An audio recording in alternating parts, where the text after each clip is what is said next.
እንደ ኦርቶዶክስ እኮ ትመነምናለች እንጂ አትበጠስም ይላልኛስ። ቅዱስ ጳውሎስ ያስተማረበት ኪልቅያ ዛሬ ባዶ እኮ ነው። ቅዱስ ጳውሎስ የተወለደበት ጠርሴስ ዛሬ እኮ ታሪክ የለውም እኮ። ቅዱስ ጴጥሮስ መንበረ ጵጵስናውን አድርጎ ያስተማረበት አንጾኪያ አንድ ክርስቲያን ታሪክ የሚናገር እኮ የለም እኮ።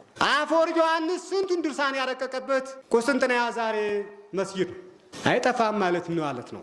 ስንት መናፍቅ የተወገዘበት ንስጥሮስ የተወገዘበት ቦታ ኤፌሶን፣ መቅዶንዮስ የተወገዘበት ቦታ ቁስጥንጥንያ ዛሬ ለታሪክ እንኳ አንድ ቤተክርስቲያን ነው። ሶሪያ ዛሬ ቅዱስ ኤፍሬም ያሁላ ድርሰት የደረሰበት ዛሬ እንዳለች አንቆጥራትም። ኤፌሶን ከጠፋች፣ ቁስጥንጥንያ ከጠፋች፣ አንጾኪያ ከጠፋች፣ ኪልቅያ ከጠፋች፣ ጠርሴስ ከጠፋች፣ ቀጰዶቅያ ከጠፋች የኢትዮጵያ ቤተክርስቲያን አጠፋም ማለት ምን ማለት ነው? እማጠፋ ከሰራን እማጠፋ ከነቃን አይተዋትም ተብሎ በመዘመር እምትቀጥል አትሆንም።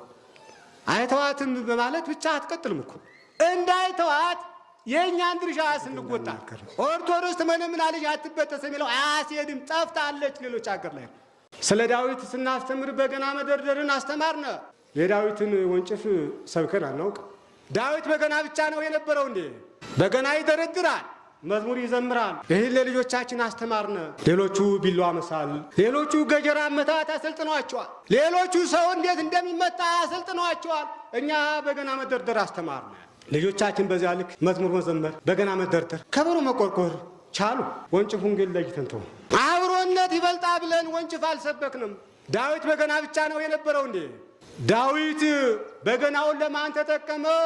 ወንጭፉን ለማን ተጠቀመው? የሚለው ሁሉ ብናየው ሌላ ነው ጉዱ። ሳኦል ሲመጣ በገና ያስፈልግ ነበረ። ጎልያድ ሲመጣ ወንጭፍ ያስፈልግ ነበር። ግን ለይተን በገናውን ያስተማር። ለጎልያድ ወንጭፍ ያስፈልጋል አላልንም። እንዲያውም ስለ ወንጭፉ ሳንሰብክ ዝም ብለን በገናውን ብቻ ለልጆቻችን ሰበክ። ቤተክርስቲያን ስታስተምር የኖችው ቅንነትን ነው፣ ፍቅር ነው የሰበከችው። ስለ ሙሴ የዋህነቱን ሰበክና ቅንነቱን አስተማርና። ሙሴስ የዋህም ኩሎም ደቂቀ እስራኤል፣ ሙሴ ከእስራኤል ልጆች ሁሉ የዋህና ቅን ነበረ፣ ከእግዚአብሔር ጋርም ተነጋገረ ብለን ሰበክን እንጂ ግብፃዊን በክርን ብሎ ወደ አሸዋ ቀላቅሎ የሚለውን አስተምረናል።